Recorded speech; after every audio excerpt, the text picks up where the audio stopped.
Welcome to another edition of the Empower Hour. I am Al Kumar. And I'm Hanifa. And we're your hosts each and every Wednesday from 2 to 3 p.m. where we come to you with impactful topics of discussion that affect our everyday lives. Today in the studio will be no different. We have a special guest with us, Goddess Nekhbet. Yes. Hey y'all. Welcome her to the program. First time. Yes. Yes. Thank you for having me. Thank you for joining us, and this should be a very intensive discussion. Yeah. And I know you were sharing that this is like your first time ever kind of expressing these views out to the public. Yes. Oh, wow. So yeah, this is new for you. It is. Okay. Thank you for trusting us. Yes. Yes. Yes. Absolutely. So the topic of our discussion today is rape in the military. And so our sister here is here to talk to us about that. You want to say anything? No, I'm just saying welcome. I just want to, we can start out by you can go ahead and introduce yourself to our listening audience and to us, since this is, well, you know, both of us, I guess. Since this is your first time here, just tell us who you are, a little bit about your background, and even your military background. We can start there. All right. Yeah. So my name is Goddess Nekhbet. I'm business owner of Nekhbet's Niche, which is handmade healing stone jewelry, which I will get to eventually. Also, I had spent 4 years and some change in the Navy. 1 year of that I had spent with the Marine Corps as a Navy corpsman attached to the 3rd Medical Battalion. So I was actually forward deployed, but you know, not really there. But yeah, I have a lot to talk about. There's a lot going on, you know, behind the scenes in the military that they don't really necessarily discuss. So, you know, I feel as though now's the time to really, you know, get to the nitty gritty about it. We got to talk about it. It's very important. All right. Okay. Yeah. How old were you when you first went into the military? So I had enlisted at 17. I had my mom have to sign me over. Oh. And yeah. So right out of high school? Yes, right out of high school. I had actually enlisted the summer before my senior year, and then I had shipped off 2 months after I had graduated. Oh, wow. Yeah. So was that like a lifelong goal, a dream of yours? It wasn't. How did you find yourself enlisting at 17? So how it happened, basically, you know, a lot of times in our community, we got single mamas. My mama was a single mama. And, you know, I'm the eldest of 4. I'll be 27 on Saturday. And, you know, I have younger siblings, you know, I have to look out for as well, besides myself and her. And basically she had lost her job working for DC government. And being the eldest, I had to figure out what I had to do to help kind of take the pressure off. And, you know, be there for her in that light. So I had decided to enlist, you know, after my grandpa had a good talk with me about it. He had served in the Navy for 2 years as a radio man. And my father served as well. So I have military background, but it wasn't a dream of mine. I wanted to go away from that. But being that the circumstances in life, you know, I found myself making a choice, you know, I didn't really necessarily want to do it for me, but I felt like I had to do it for my family. Okay, So- interesting. So your scenario is not too different from a lot of people's, where the economics, the finance thing comes into play. Yeah. And people, you know, feel like going into the military could help alleviate some of those Exactly. burdens. And opportunities too, which still is connected to the economic. Yeah. Okay. Exactly. Okay, so you enlisted at 17 Yes. into the Navy. Yes. And then you said you went in as, what was your title? Well, I was a hospital corpsman, which basically was medical, almost Okay. like a. They're not a nurse, but they're not a basic tech either. They're like in the middle. We were trusted to do like blood tests and things of that Okay, nature. Like okay. I could do stitches. Like I've stitched people up before, no problem. You know, by okay. myself. I was able to do things outside of the normal scope of practice of like a medical assistant, but I'm not a nurse either. Gotcha. Okay. Gotcha. Right. And so you went away. I actually did, yeah. I had served 1 year in Okinawa, Japan, with the Marine Corps. Basically, the Marines, they don't have their own health care. The Navy, they provide everything to the Marine Corps because they're a branch of the Navy, Yeah. Okay. technically. And as a corpsman, basically your main purpose, they train you in emergency medicine. So, for instance, if you're deployed and somebody gets shot, you know what to do. If somebody gets blown up, you know what to do. Like, very intense stuff. Okay. Very intense. Wow. Okay. Yeah.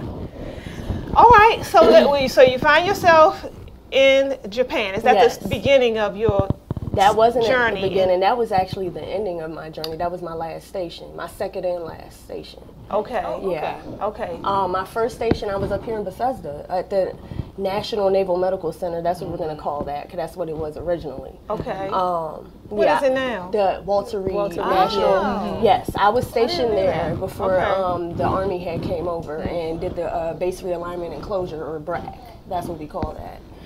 They had shut down the Walter Reed in D.C. and they had came over Under to a bunch of Bethesda, controversy. basically. I forget that. Yeah, I mean, it was a mess. And, you know, they came over there to Bethesda with the same stuff. So essentially, that beautiful facility they have up there is going to turn into the same thing because they don't run it any different. Interesting. So that's a whole nother topic of Yeah. discussion. Got stories for days about it. Okay. So, let's jump right into the whole rape scenario. Okay. Okay, because I don't know the story. Yeah. So this is going to be news for the both of us as well. Yeah. So tell us, how did you get to that point? What happened? What? Okay. So I was stationed in Okinawa at the time with the Marines. How old? I was, this was back in 2013, 2014, so 24. Okay. Well, yeah, 24. Okay. 25. But basically what had happened was I had, you know, been seeing a guy on and off. You know, it's very common in the military, you know, for there to be dating in the ranks. You might not necessarily be serious, but it's a lot of, you know, undercover stuff going on. And basically it was this guy I was seeing while I was there, and You say you're not supposed to see? What? I mean, date? I mean, you can, Fellow. but the thing is with that, it's a lot of rules and regulations behind that, and then it turns into a lot of mess because essentially that's your job. Okay. You know, it's just like Okay. you working at Best Buy or somewhere like that, and you talking to one of your co-workers. It's the same mess. Okay, got you. So basically, I was seeing the guy on and off,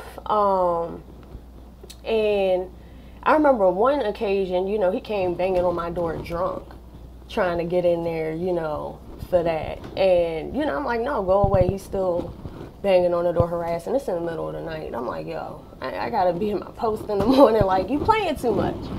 I should have took that as a warning, like he's, you know, different than what I thought he was. But basically, this one time we had went out on base.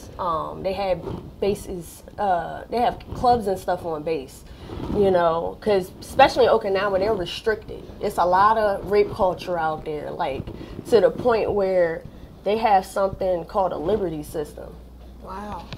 Like they tell you based on the card they issue you what you can and can't do, how late you can stay off base, all of that stuff. And so, yeah, you know, a lot of us, like me, I was a white card. I had the most basic level. That's right before restricted, which means you can't do jack because you're in trouble. So I would go to club on base because I can't go off base and do nothing, and not within reasonable hours. And we had went there, you know, we were drinking and stuff. No big deal. I could handle my liquor, though. And, you know, we're out having a good time, dancing and stuff, and then we get back, and, you know, it started off, you know, normal. You know, it was consensual at first. I remember at one point feeling a pain, you know, ripped through me down low, and I'm like, wait a minute, hold on. Give me a minute. And he would not get off. He just kept going. I'm like, stop. Like, what are you doing? I'm hitting him, whatever I could do. He would not get off of me. He would just not move. And, you know, after a while, I just let it happen. Because it just, I was bigger than what I am now, but I wasn't stronger than him. And, you know, I didn't know what could possibly happen next, like if he would strike me or choke me, anything. So I just let it happen. And, you know, when it all finished and, you know, I just had to have him get out. I didn't want to talk about what happened. I didn't even want to see him anymore. Just get out. And, you know, really to this day, really, like, I haven't really talked about that because, especially there, I had experienced a lot of issues when I would come to say something, especially because I was injured. You know, I would be feeling hurt or something like that, and I would go to my leadership, and it would be an issue. It would never be, oh, okay, well, do what you need to do to take care of yourself. It was always, oh, why are you always crying about it? You're such a baby. Yeah, that's the culture there, especially when you're with the Marine Corps. The Marine Corps, they're the first out. So you gotta be hard, you gotta be like a robot to deal with it. And they had basically anything I would say, it was just like, oh, whatever, Weathersby, you're doing too much. Oh, gosh, why are you always crying? So after a while, I just stopped going to them about anything. It was to the point where when I had left the command, I couldn't even rely on them to help me get my paperwork done. I had to do it on my own. And then they're telling me, why are you rushing? What do you mean, why am I rushing? So what happened to him? Nothing, because I didn't say anything. It was just, yeah, so you didn't make a report at all? I didn't make a report because what tends to happen in the service when, especially women of color, when you have some type of grievance or you're dealing with some type of mistreatment or anything of that nature, like, it gets thrown back on you like, oh, you're whining too much or you're pulling that card. Or, you know, especially when it comes to rape, like, you can't say anything about it. It's automatically his side over yours. They don't believe you. It's so many people I've ran across in the service, women, especially of color, that have been raped and have been just like me, didn't say a word because of the backlash that would come from trying to reveal that to your chain of command. They will pick with you incessantly about it. So you're saying there's a lot of this going on. It's so common, it's not even funny. They don't talk about it because, you know, essentially at the end of the day, that messes with the country's readiness. They're not going to talk about that because, you know, at the end of the day, that's going to keep other women from coming in. And it's going to keep, you know, men from coming in because essentially, too, they're going to look at it as, oh, well, all these men out here raping, that's going to make me look bad. I don't want no parts of that, you know. Right. So, Did you have any type of support system while you were there outside? No. None. Now, before the incident happened, and I'm so sorry that happened to you, did you hear like chatter around as far as other people, this happening to other people? So there is like, it's like an open secret maybe? Yes, it is. Okay. Like, for instance, my leader, she wasn't of color. Okay. She was from Russia. Okay. But same thing. She had been raped at a command before that when we were at, when she was younger. And yeah, they covered it up. She went and told somebody about it. They didn't believe her. They covered it up. They basically let him get away with a slap on the wrist. And she was just stuck with the crap that remains. You know what I'm saying? They don't talk about, you know, the anxiety and the PTSD and all this stuff that comes from that. And, you know, especially being women, how we have to walk around with that, we can't necessarily have a safe space to talk about it because of the fear of the stigma of, oh, hey, you know, you're a crybaby, or oh, hey, you know, you're too emotional, or whatever the case is. Yeah, because you already have, it sounds like women already have this thing against them. You're a woman. Yeah. Why are you even here?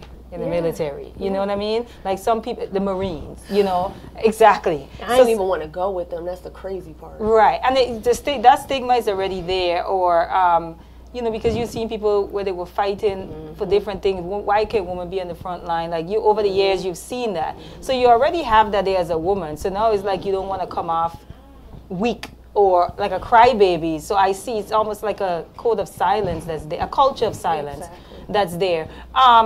So what have you ever seen anyone held responsible or held accountable for maybe it's a rape of any sort? Well, yeah, I have. Actually, the reason why that Liberty Card thing was in place that I was telling y'all about is because there were some sailors that had came over on a UDP with some Marines. What's a UDP? A unit deployment program. That's what they call it. But it's basically like a short little training trip. They'll deploy for a short period of time on a ship so they can get used to shipboard life. I see. And get used to being deployed, you know, to get that little taste. And then they'll go to different little countries like to experience the culture so that way if they get deployed later down the line, they're familiar. I got you. But yeah, they had came over, you know, to Okinawa, and mind you, Okinawa, they have the highest life expectancy in the world. It's a very calm, relaxed area. People in their 80s, 90s, you can see them walking down the street, working out. Like, it's a whole different culture over there. And they came over there and basically were raping the locals and the natives because they were on deployment for so long, they don't know how to act. So they came off the ship and was raping the locals, and basically they had ended up going to what they call non-judicial punishment, or what the Navy calls captain mass. Which is what? Basically, it's like a court proceeding in the military, but it's held to the Uniform Code of Military Justice and not the Constitution and stuff out here. Gotcha. And yeah, basically, I guess they got bust down in rank, got kicked out, among other things, but also, you know, to prevent further things like that from happening, so to say, they put the Liberty Card thing in place. Wow. So they had prevented anybody to be like on the land after hours? Well, it's not any, it's certain levels to it, and it all depends on where you fall. So for me, because I was a bigger girl, I was in fat camp and things of that nature, I had a white card because I wasn't in height and weight standards. Yeah, I was going to ask you what determines that. Like height and weight. Okay, so right, that's for the white card. So there's different things that qualify you for certain colors. So for instance, if you were there for a while and you had got studied for your warfare device, they called it the FMF pin, the Fleet Marine Force. If you studied for that pin and you successfully went through your personnel qualification standards and things of that nature, and you got this pin, you were able to have a gold card, which means, oh, you could go buy a car, you could drive around the aisle and do whatever you want, stay off base. You know, it's basically like a free ride. That's if you pass that, it's a test? Right. That's correct. So you basically, you study for this thing, they take you outside for a week and make you do crazy stuff, just, you know, extra stuff to, you know, make it harder on you to, right, you know. So you can qualify for that color, but you're still a rapist. And so you have the liberty now to be out there doing whatever you want. Basically. But you could still That's pretty if much they be a don't rapist. take it away, right? Right. I mean, meaning like that you just haven't been caught. Yeah, is what I'm trying to say. Because if people are not reporting that, okay. So the things that you're required to do to get these colors or go up the notches will determine how, like, beneficial you are to the military. I mean, almost in a way, yeah. Because, for instance, that pin, it allows you to get attached to more units. Like, they'll attach you to a unit anyway. Like me, I went over there, I didn't have no type of affiliation or nothing. I came straight from the training, the FMF training, you know. And when you get the pin, you know, it's like, okay, you know what you're doing. So you know what? You know, you're going to have more opportunity to go here and here and here. That's Fleet Marine Force because you have that qualification. Yeah. You know, you're a subject matter expert. That's basically what that says when you have that on. Wow. So it's beneficial to you yes, to do all the things that you right, that because they it also helps requiring. with rank. it also helps you make rank too, because then you have to take tests to make rank. So if you ain't like for me, for instance, when I got that one little promotion I got to E4, I had took that test 3 times and passed each time. It's just, if you're not within a certain bracket, you're not gonna get it. So you can pass but not advance. Oh, okay. That's basically what happened to me 3 times before I made it. So if someone is like in your situation, someone was violated, right? Yeah. Are they allowed to, let's say they report it or don't report it, but they want to leave because of the situation that happened? No. You're not. No. Okay. No. When you're assigned orders, unless something drastic happens to where, like for instance, if I were to report it and they were to do something about it, and it's a conflict of interest, then they'll move you. But they'll move you, but you can't. But you can't. If you want to go home, I don't want to Ain't do this no more. Ain't none of that. No, you in the military, baby. You don't have that option. You have to thug it out. I was stuck on that island for months after that happened to me. I was kicked out, but not kicked out. Sitting there waiting for my day to leave for months. Now, when you say kicked out but not kicked out, Yeah. why? What Well, makes you for say me, that? remember I was telling you a few weeks ago, I used to be bigger. You Yeah. know, in the service, at my biggest, I was 185 pounds. I was on birth control. Y'all know how that is. And basically, because remember the height and weight standards, I didn't fit within that. So after height and weight standards comes BCA, body composition. So they'll measure you and then get a body fat percentage. I didn't even fall into that anymore. So they basically had said, all right, this is your 3rd time failing, you gotta go. So as a result of that, I was in limbo waiting for them to basically tell me, oh, all right, you could go. So they would send me to do different little odd jobs. I was cleaning up after people, even though I'm in the medical field, cleaning up after people, doing wall-to-wall inventories and stuff. So you gained this weight after you went into the military, obviously. Yes, I had entered the military at 138 pounds. Did the rape scenario, you think, have anything to do with you gaining? Oh, part of it, yeah. After that had happened, absolutely, because of the stress and having to carry that, and I have a tendency when I'm depressed to eat. So, yeah, it definitely had something to do with it. But they don't give you guys support in like help you lose the weight. Yeah, alleviate, they do. No, the stress or Psychological. Is there mental health services? Yeah. They have mental Okay. health services, but it's mainly geared towards the people that have been deployed and got PTSD real bad. It's not even really anything geared You can towards... request to go to it. You can, but if they don't see anything wrong with you, they're not going to send you.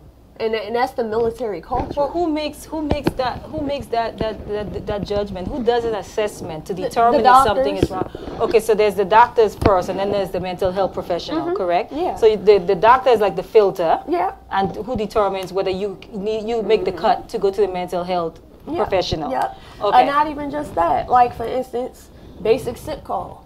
So in the military, some days you wake up, you don't feel good at all. You sick. Ain't no, oh, let me call my superior and say I'm going to stay in the bed for the day. Ain't none of that. You got to get up, get your uniform on, strap them boots up, make sure they shining. Go down here and talk to your superior. Hey, I need to go to sick call. You go stand in line for however long that line is until the doctor can see you. That's if they can see you. You sit in there with them and they tell you, oh, you're sick. Here, we're going to give you light duty, or we're going to give you SIQ for the day. light duty. Yes. You still got to work. Or if they give you sick in quarters, they'll tell you however many days you could be off. That's it. And this is for everybody? Yes, for everybody. Ain't no way around it. No way around it. You don't not bring your tail to muster. What will happen? Oh yeah, you are AWOL. Absent without leave. And then what? Oh, non-judicial punishment. You gotta go to captain's mast. And what happens at that point? It depends what the judge want to do to you. If you go to the brig or whatever, So they can detain you and They lock can do you? whatever they want to do to you, and the It sounds Constitution like you can't got- touch them. I was just gonna say, sounds like when you join the military, you become property. You Yeah. are They own property. you. Yeah, You are. no doubt. Okay. You are. Okay. So, Yeah. Wow. why would? Okay. I'm not. Go ahead. I think I know the answer to that, but yeah, because you just in the beginning of the program you talked about pretty much what brought you into the military in the first place. Yeah. You know, and it looks like it's a bless you, baby. It looks like it's a toss up. Like you have to make a decision between struggling out here and trying to make ends meet versus being owned. And that's some decision you would have to hold on. make. Funny thing is, you still struggling on the inside. Okay. It's not no type of relief. But I could tell you right now, my predicament right now, like, ain't no help. Ain't none. What makes you say that? There are different agencies out here that say they help veterans and, you know, they're here for you. Oh, we care. And you call, they don't have budget. They don't have nothing. That's help out you. here. So, Everywhere. Okay. I'm talking about experience in Texas when I used to live there and here. Because before I even moved to Texas, I was trying to make things work here. And found I had to move out there to get ahead. in the military. Well, not in the military. This is after I got out as a Texas. veteran. Okay. You know, trying to find some type of assistance with life, you know. And yeah, they're not there. You're still struggling after. Matter of fact, let me tell you this. This is a funny thing. I'm a disabled veteran. I get paid more as a disabled veteran being out of the military than I did when I was in, giving all my blood, sweat, and tears and energy. Wow. Running clinics, seeing patients, all of that. Getting paid more out than I was in. So after this incident happened, you spent some time there before you actually left the military, Yeah. right? So once you got out, were you able to find some help to help you kind of process what happened? I didn't want the help. You didn't want it, okay. I didn't start trying to find help for anything with my mental state until I moved to Texas. And that was back probably 2 years ago. What made you decide to do that? Just tired of feeling heavy. It's just a lot, you know, trying to run a business and trying to find some type of foundation, you know, to build up on. And I got all this going on up here. My mind, it's already bad enough I'm a Gemini, you know, my mind is constantly going as it is. And to have all of that on you as well is just, you know, a lot. It's a whole lot. And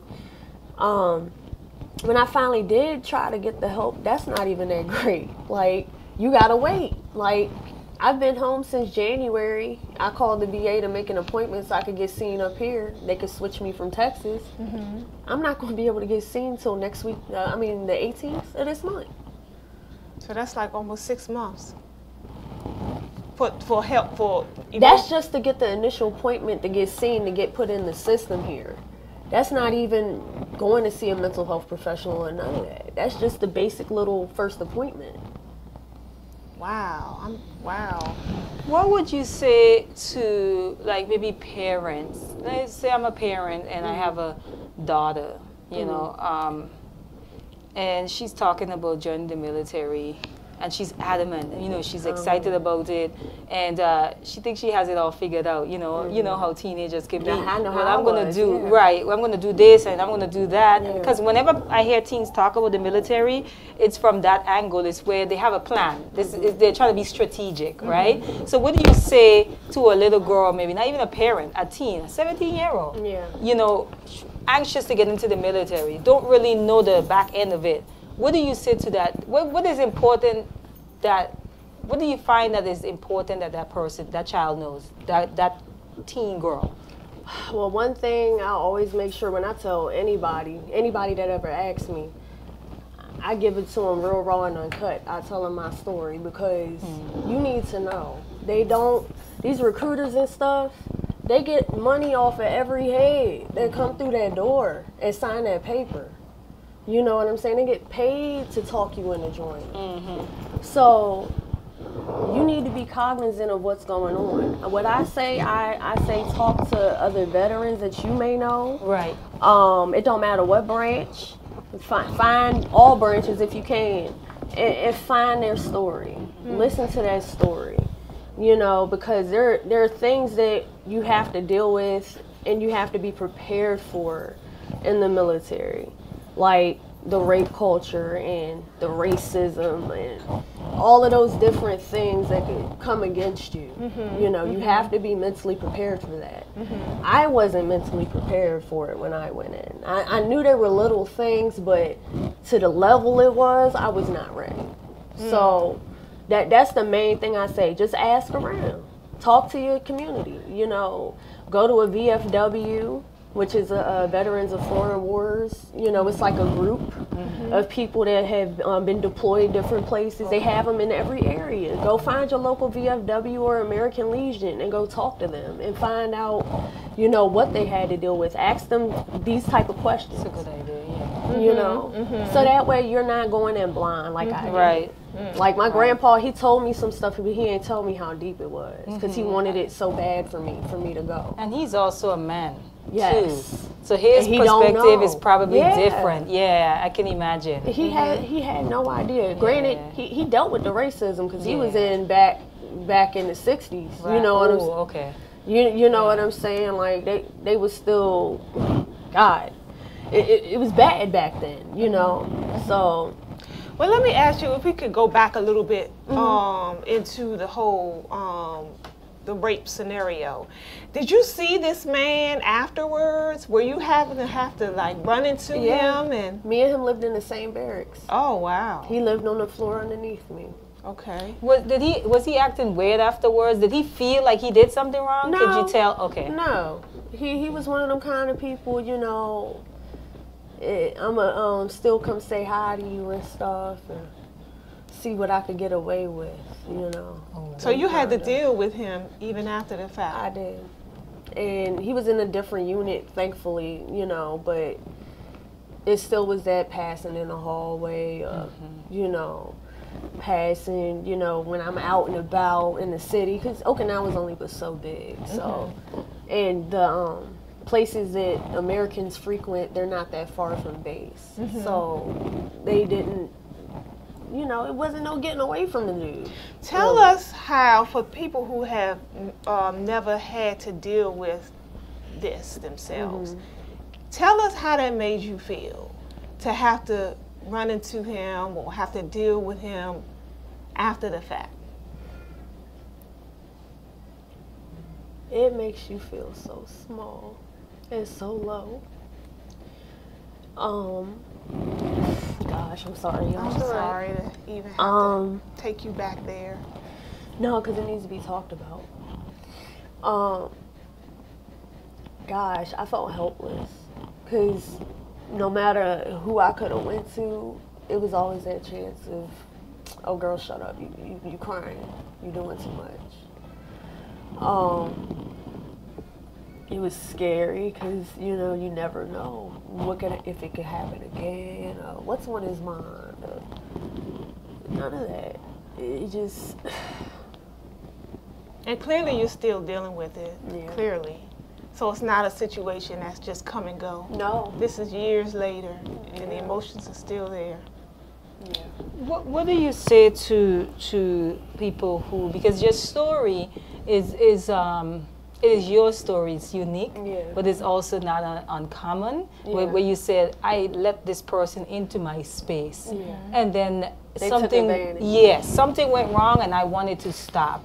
And so, you know, with the whole Me Too movement that, you know, we've been having this conversation around rape, the R. Kelly, all these things where people have the idea that, well, you let him in. Right. You know what I mean? And so did you deal with some of that where perhaps you felt like you were responsible? Yeah. Okay. Yeah, And did you think others would look at you the same way? I beat myself up for it for a long time. Like, to the point I wouldn't even talk about it because it was always that chance of, you know, people looking at me like, oh, well, you let him in there. I mean, you was already talking to him, you know, so why he raped you now? You know, you've been having sex with him. Why is he raped now? So I just, kept my mouth shut. Well, how did you get to a place where you were able to say to yourself, no, that wasn't my fault, I'm not responsible? Well, I got to that point after starting to work with healing stones. I had got rose quartz. That was my first stone ever. That's the heart chakra. Yes. That elevates the heart. It does. And that was the only stone I had worked with for a very long time. And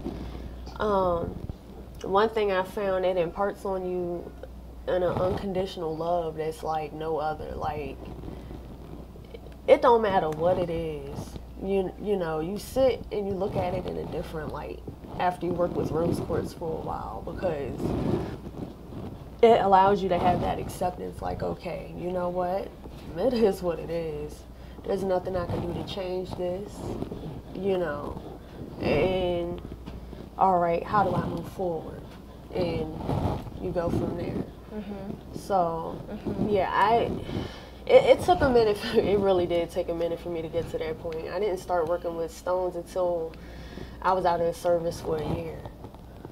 Yeah, that's when they found me, and ever since then it's just been like it's been amazing. So now, because I know we've been talking about a lot of the detrimental parts of being for your story. Were there any, in all fairness, were there any parts of the military that you can praise or that you look back at and are grateful for? I will say I'm grateful I was able to live my childhood dream early. You know, I had always wanted to work in the birthing, medical, midwifery, that field. Yeah. I was always fixated on it since I was a kid. Watching the Discovery Channel since I was like 8. Like, just sitting there watching it. And I had the chance to go in the service, and, you know, of course you get to pick your job before you ship off. And I was telling them, oh, I want medical, that's it. I don't want nothing, medical. And he was like, oh, I don't have it available. I don't care, I'll wait. And I had to wait anyway because I had to graduate high school, so it don't matter. And I ended up shipping off, and I went to my training, and I got trained as a general duty corpsman, which is a quad 0, we call it, which means I could be placed anywhere, general duty. And when I got here to Bethesda, they initially had me in internal medicine, so I kind of had a little bit of that exposure, you know, before then. And then they ended up moving me and telling me I had to run the women's health clinic in Bethesda when the Army came over. So I always said I wanted to have my own clinic, run my own clinic, help deliver babies, and I did it. I was nothing but 18 years old when I did it.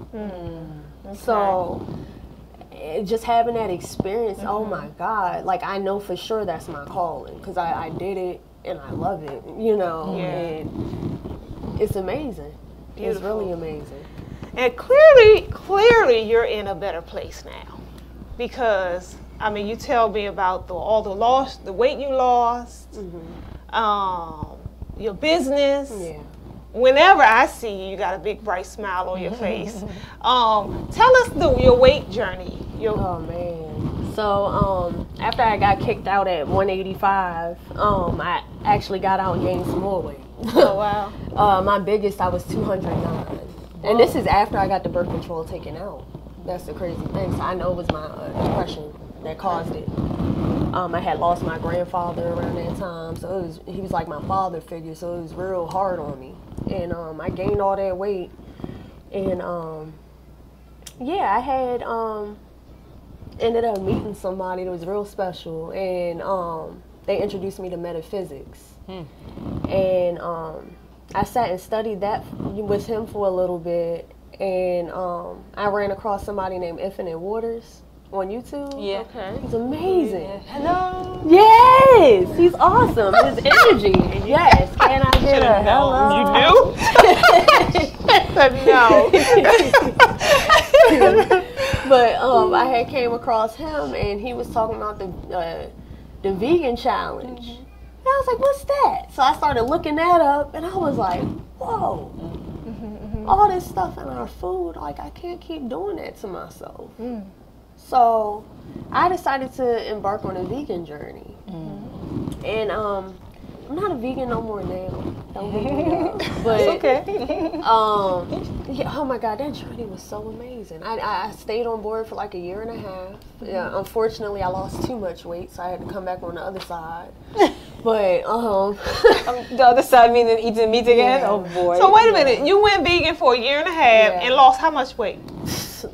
at the smallest, 100 pounds. Just by cutting out meat? Yes, and dairy. And dairy. Wow. Yeah. And the stress had part to do with it too. But, Okay. you know, Because you God. were still stressing Yeah. at the time. Yeah. Still Which is stressing. so interesting. I'm glad you brought up that point because I remember the breathology, help me, Ayo. She taught how you can be jubilee, happy, running around, doing all these good things and still be depressed. Oh yeah.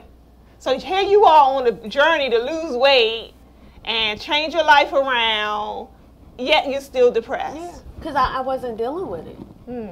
I wasn't dealing with what was going on up here. I refused to deal with it. You know, and I noticed that, like, with people who were in the military yeah. or in law enforcement, they are very good at compartmentalizing stuff. This goes here. So when I leave this room and go into that room, this no longer exists. Let me- They compartmentalize very well. Let me tell you, you're trained to do that. Yes, to way scary. Let me tell you. Let me tell you how it goes. When you get off that bus at the training depot, that person you were when you got off that bus is gone, and they ain't coming back. And when you get there, everything is everything got a purpose behind it.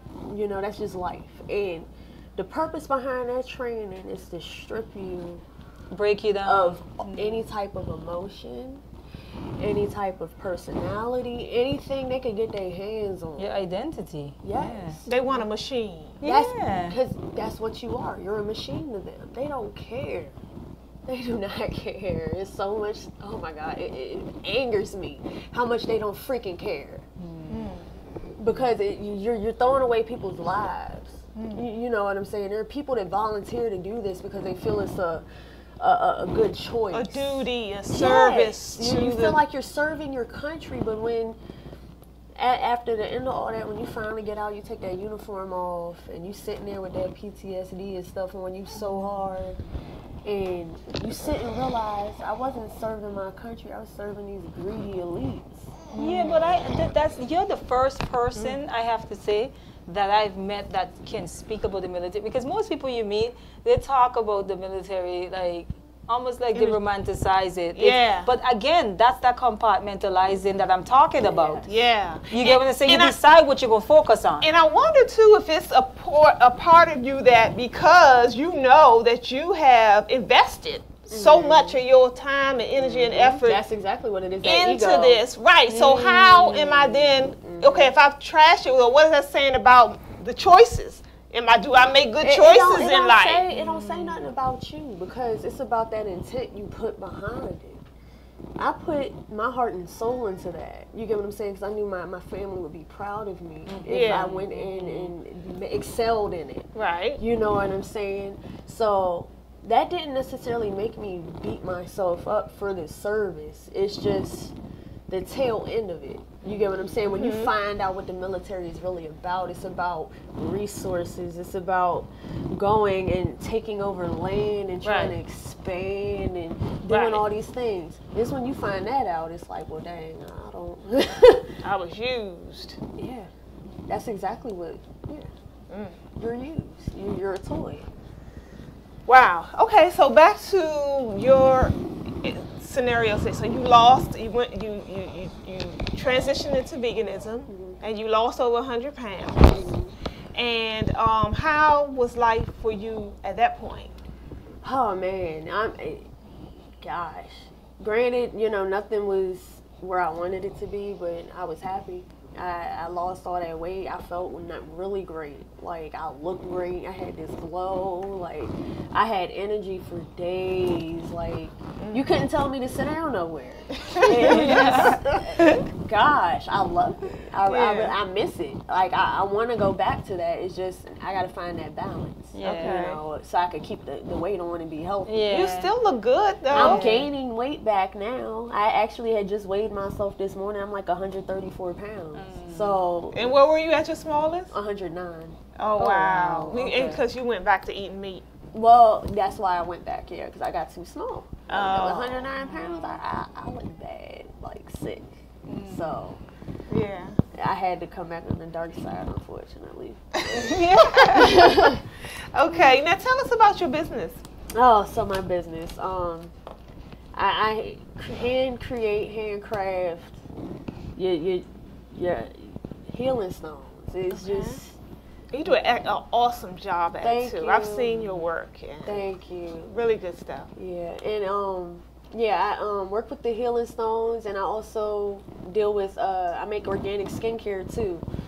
That's also healing stone infused. Oh, wow. Okay. Yeah. Oh. Yeah. So Okay. that way you get in the properties of the stones, even though you might not necessarily carry them with you. You know, Yeah. you put that skincare product on. You wash up with the body wash or Yeah. shampoo or whatever. Yeah. You still got that on you. Oh, cool. Yes. Cool. And so what? You have a book there. Yes. You wanna- So this one here, this is Crystals and Minerals and Stones by Margaret Ann Limbo. It's a really good book. They got all different types of stones in it and the meanings. The page I had it on was on hematite, actually. I actually wanted to run down a list of different stones that work with PTSD, if y'all don't mind. Please do. By all means. But yeah, hematite, that's something I work with very close. I actually have it on right now in this necklace. Yeah. But basically, hematite is a grounding stone. It's good for your blood. And mainly, it gives you peace, calm, and focus. Okay. So, I find when I work with hematite, when I wear it, especially because it's a stone for Geminis, it helps calm our restless mind. I find, no, seriously, it's bad, y'all. Okay, I find when I work with the hematite, I'm a lot more calm. Oh, okay. A whole lot more calm. Like, everything flows effortlessly. You see how this conversation's going. It's just flowing. I'm not, all right, let me grab this and, oh, let me tell them this too. It's not like that. I'm streamlined. You see, I got notes for once. Like, it works wonders, seriously. Okay. But yeah, the list I have, right? So if you got any type of PTSD, these are the stones you're going to want to look for. You got lepidolite, green fluorite, green kunzite, apophyllite, amethyst, azurite. Black tourmaline is one of my personal favorites. You gotta protect your neck. That one right there, that'll help with the PTSD as well. And lapis lazuli. Lapis lazuli, that's one of my personal favorites. That actually helps me talk about this.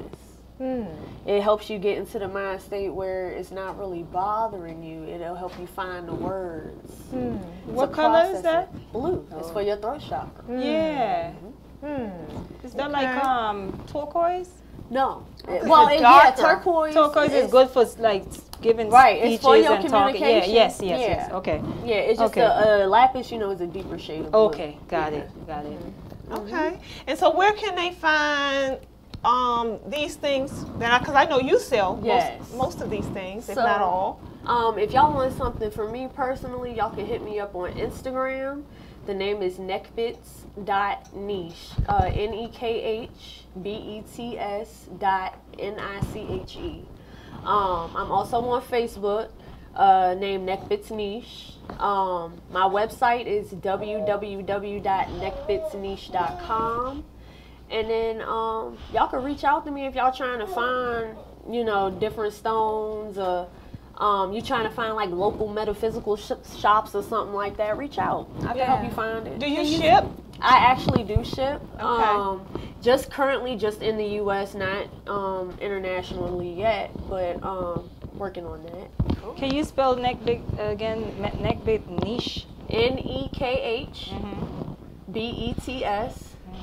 NICHE.com. Yes. Cool. Well, this has been our Empower Hour. Unless you had anything else that you wanted to add that we haven't discussed. Okay, so one thing I would like to say,